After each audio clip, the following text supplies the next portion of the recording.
اس کو اس نے ہاتھ کھول کر اپنے آپ کو ظاہر کرنے سے روکا گیا ہے، اور یہ حدیث پاک میں موجود ہے۔ دوسرا فرق جو ہے وہ یہ ہے کہ اگر عورت نے شال پہنی ہوئی ہے، دوپٹہ لگایا ہوا ہے، چادر لگائی ہوئی ہے، اور اسکارف اور جس کو ہم رومالی کہتے ہیں ایسی رومالی پہنی ہوئی ہے، تو عورت جو ہے اپنے ہاتھ اس کے اندر سے باہر نہیں نکالے گی۔ ہاتھ اٹھانے کے لیے اندر ہی اندر اس طرح سے سینے تک ہاتھ لے لے گی اور تکبیر تحریمہ کے بعد اپنے ہاتھوں کو باندھ دے گی۔ لیکن مرد نے اگر سردی کی وجہ سے شال پہنی ہوئی ہے یا اس نے کوئی ایسا بڑا رومال چادر لگائی ہوئی ہے، تو اس کے لیے حکم یہ ہے کہ مرد تکبیر تحریمہ کے وقت اپنے ہاتھ اس میں سے نکالے گا اور باہر نکال کر وہ کانوں تک لے جائے گا اور پھر تکبیر تحریمہ کہے گا۔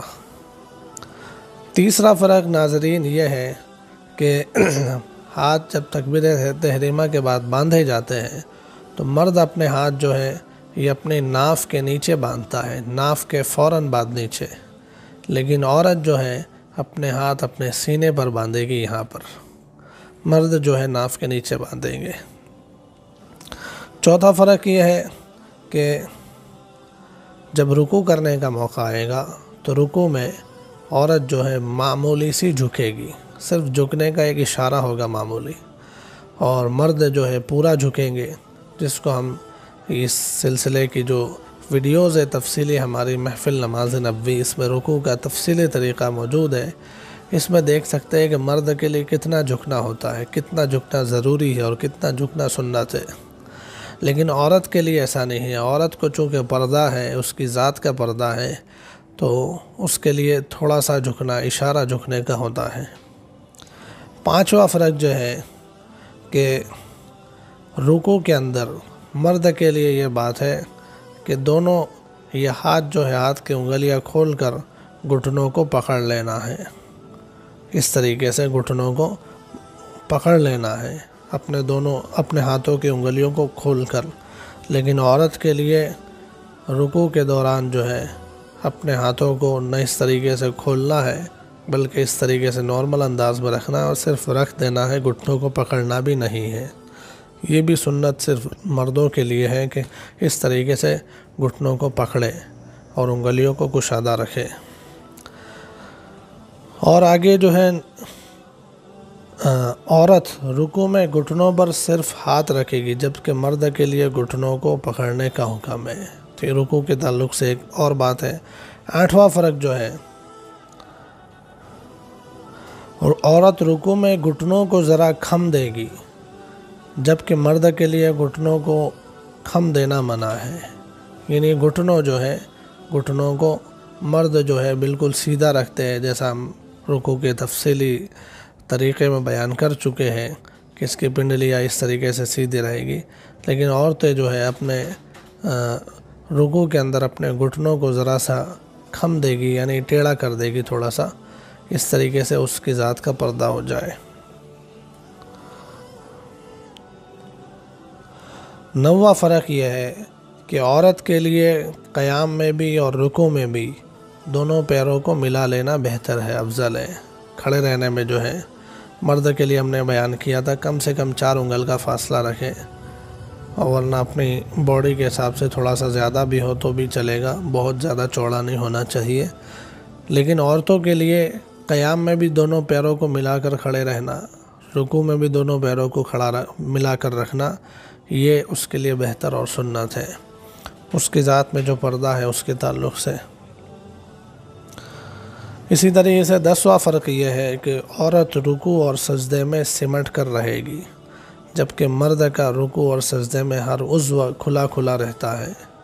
بالکل مرد کا جو سجدہ اور رکوع ہوتا ہے کھل کر ہوتا ہے، سارے پارٹس جو ہے ایک دوسرے سے الگ ہوتے ہیں، اس کے بجائے عورت کا جو سجدہ ہے، عورت کا جو رکوع ہے، یہ مل کر ہوگا۔ سجدے میں عورت جو ہے اپنے آپ کو بہت زیادہ چھپاتی ہے۔ جو عورتیں مردوں کی طرح سے سجدہ کرتی ہے تو بہت برا معلوم ہوتا ہے دیکھنے سے، اور بہت یعنی اس کی ذات کا کوئی پردہ باقی نہیں رہتا۔ مردوں کی طرح سے سجدہ کرنا عورت کے لیے کسی بھی لاجک سے صحیح نہیں ہے۔ ہم نے دیکھا کہ کچھ عورتیں جو ہے مردوں کی طرح سے سجدہ کرتی تھی، حرمین میں ہم گئے تھے تو دیکھ کر ہی بہت برا محسوس ہوتا تھا کہ اس عورت کا پردہ کیسے باقی رہتا ہے۔ لیکن جو عورتیں صحیح طریقے پر، سنت طریقے پر اپنے آپ کو چھپا کر سجدہ کرتی ہے تو ان کا سجدہ محسوس ہوتا ہے۔ تو عورت جو ہے اپنے سجدے میں اور رکوع میں اپنے آپ کو بہت چھپائے گی، سمٹ کر سکڑ کر ان کا سجدہ ہوتا ہے۔ عورت کے لیے سجدے میں دونوں قدم کھڑے کرنے کا حکم نہیں ہے، بلکہ وہ بیٹھے بیٹھے زمین سے چمٹ کر سجدہ کرے گی، جبکہ مرد کے لیے دونوں پیروں کو کھڑا کر کے انگلیوں کو قبلہ رخ کرنے کا حکم ہے۔ عورت سجدے میں اپنی کوہنیوں کو بچھا کر رکھے گی، جبکہ مرد کے لیے کوہنیوں کو اٹھا کر رکھنے کا حکم ہے۔ یہ جو کوہنی ہے سجدے میں زمین سے اونچی رکھتے ہیں مرد لوگ، عورتیں جو ہے اپنی کوہنی کو اس طریقے سے چھپا کر نیچے رکھیں گی۔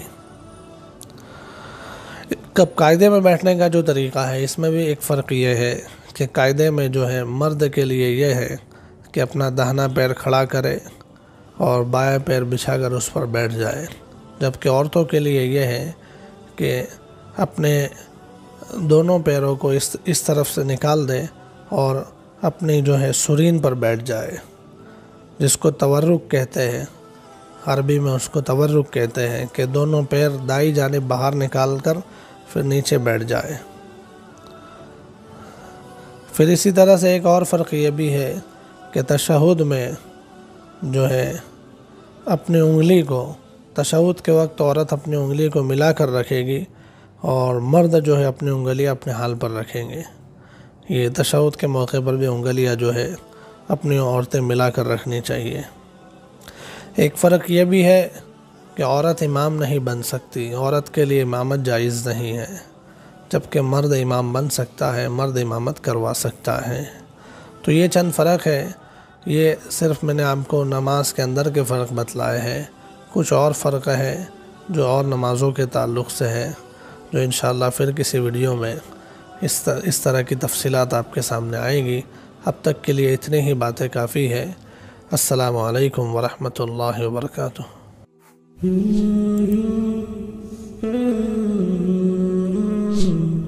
Mm-hmm.